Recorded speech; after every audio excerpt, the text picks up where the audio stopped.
Hey everybody, welcome back. You guys have been asking for it, so in this week's video, we start a series of tutorials on the tuning DAEAC#E.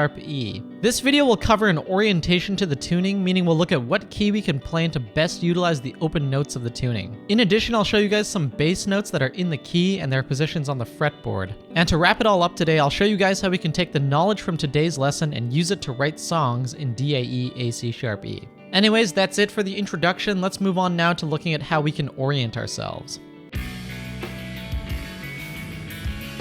Okay, when we write math rock and emo music, when we do stuff like build chord progressions, we typically want to do this based off of the 4th degree of the diatonic major scale. Why, you might ask? Well, if we build chords based off the 4th degree of the scale instead of the 1st degree, then we'll get a major sounding harmony, but with some tension. Conversely, if we built our progressions or focused on the 1 chord, our sound wouldn't be as tense. And say if we're writing emo music, if we want emotion, then having tension is absolutely vital to achieving that. Okay, so to get the most math rock and emo sound possible, we want to use the open notes of the tuning to best capture this 4th degree of the diatonic major scale type sound. Hence, let's treat the chord produced by the open notes of this tuning as a chord based on the 4th degree of some unknown major scale. Now, to find the chord, all we have to do is look at the chord and then go a 4th down from it. So let's take a look at this chord just to quickly find out what kind of voicing it is. To begin with, if I ring it out, it sounds like this.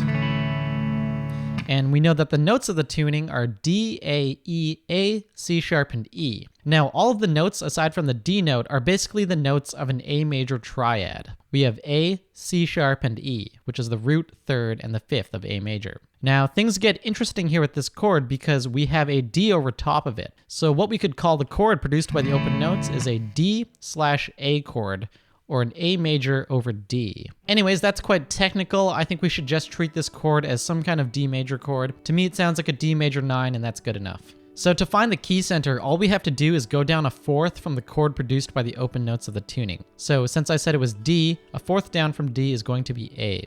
Meaning when we're writing in this tuning, we should play an A major, and D, A, E, A, C sharp, E as an open chord is going to be treated as the 4th chord of A major. To summarize then, when we're writing in this tuning, we're playing an A major, but we're focusing our action on the 4th degree of the scale and the chord produced by the 4th degree, which is the 4 major. Let's move on now and look at some of the notes of A major and their positions on the fretboard. A few quick things before I show you guys the notes. I just want to mention that we're going to look at the bass notes on the lowest 2 strings of the guitar. The reason being is that when we play chords, we'll often find that the root note for those chords can be found on the lowest 2 strings of the guitar. So if we know the notes for the lowest 2 strings, it'll be a little easier to write chord progressions. Anywho, let's kick things off here by looking at the notes on the 6th string of the guitar, D. The open note here is going to be D, and on the 2nd fret we have E, and on the 4th fret, we have F sharp. On the 6th, we have G sharp. On the 7th fret, we have our key center, which is A. And on the 9th fret, we have B. On the 11th fret, we have C sharp. And finally, on the 12th fret, we return to D, and the pattern repeats as you continue to go up the fretboard.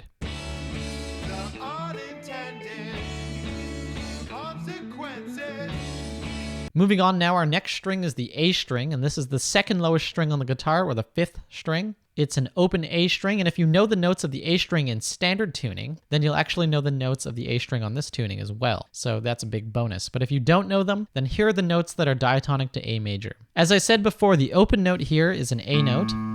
On the 2nd fret, it's a B. On the 4th fret, it's C sharp. On the 5th fret, it's D. On the 7th fret, it's E. On the 9th fret, it's F sharp. On the 11th fret, it's G sharp. And finally, on the 12th fret, it's A.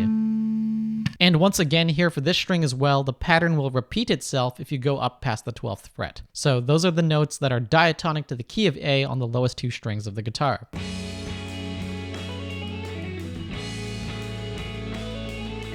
Now there's a cool bonus here for those of you who know your notes in standard tuning. If you know the notes for the string E, for example, then you'll know all of the notes for the E strings in D, A, E, A, C sharp, E. So yeah, huge bonus. If you know the notes of E, then you know some additional notes, like you know the notes that are going to be on the 4th string and on the highest string here, the 1st string. With all of that out of the way, I want to move on to demonstrating some compositional tricks that are based on what I've talked about so far. The first thing that we can do with the knowledge that we've picked up today is that we can play bass notes that are diatonic to A major while also playing open notes that are sounded from the open chord at the same time. If we did that, it would kind of sound like this.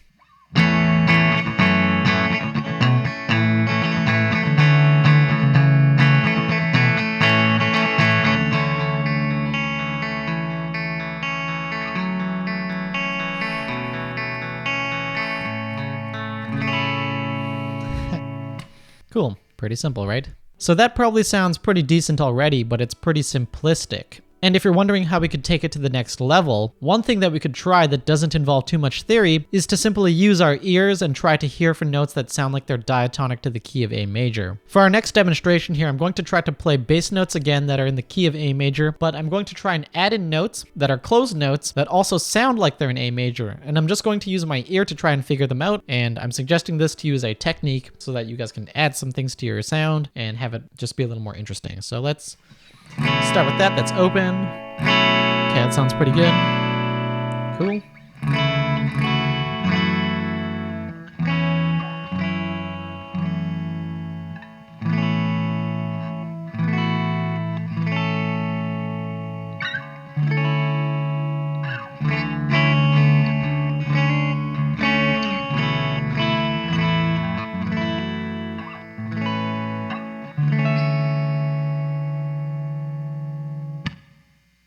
In that example, the notes that I added to the chords weren't notes that I knew off the top of my head, but they sounded pretty good to me and they sounded pretty diatonic to the key.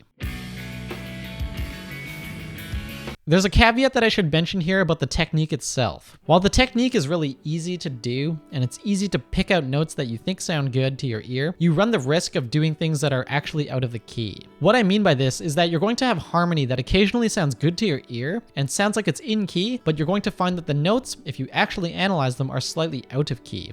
For example, in this tuning, it's actually very easy to accidentally play something that's in D major. Why? Well, the difference between D major and A major is very slight, but it has all the consequences in the world for your songwriting. So D major has a G, and in A major, that G is sharped, and that's the only difference between the two keys. And that can have huge consequences towards the harmony of your songwriting. For example, picking chords might be a little harder, and the harmonic tendencies are going to be a little more ambiguous. So I encourage you to use the technique, but be careful. Don't end up playing in D major.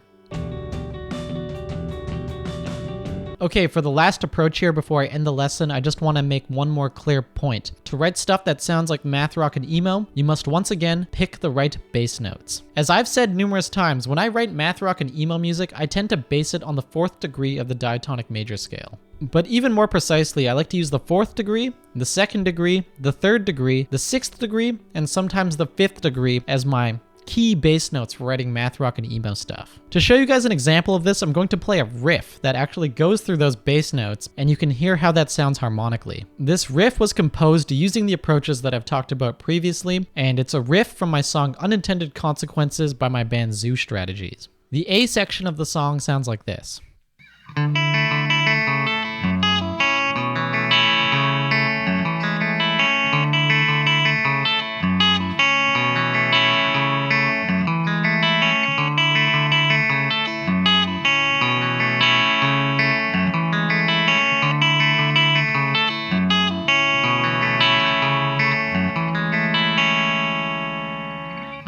Once again, that riff was called the Unintended Consequences riff, and let's listen to the bass notes in it. It sounded like...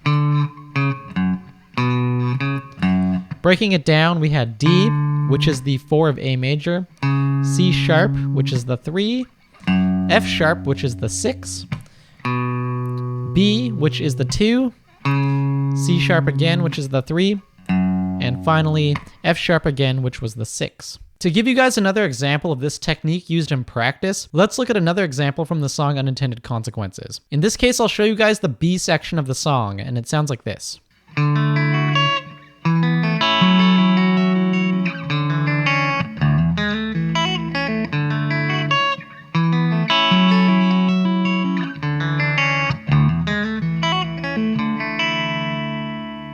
Cool, so let's quickly go through the bass notes of that riff just to see how the harmony worked from within it.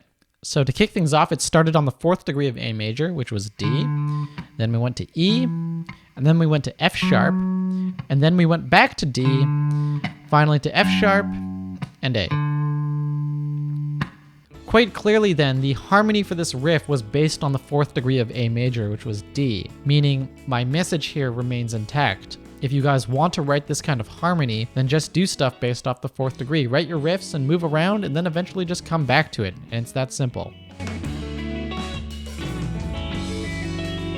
Okay guys, so there you have it. That's a fairly comprehensive orientation to DAE, A, C sharp, E tuning. I really feel like if you guys take the tips that I talked about today and put them into practice, you'll see a huge development in your songwriting in alternate tunings. Anyways, if you liked this video, please make sure to like, share, and subscribe. I try to put out a new video pretty much every single week on content such as this. And if you want to support the channel, please consider checking out my Patreon page. For as little as $1 a month, you guys will have access to bonus content like guitar tabs, lesson notes, chord diagrams, and the Patreon stuff really helps me out because it allows me to buy some extra equipment or just do things that I could use to improve the quality of my videos. And it also gives me some extra incentive to keep making these films. You know, if there's a little money element to it, then I guess I can't lie, it does help me to make these things. So anyways, that's the Patreon. And finally, if you were confused about anything, also please consider hitting me up for a private Skype lesson. There's a link to my email address in the description below. And yeah, that's enough for me. I will see you guys in the next video.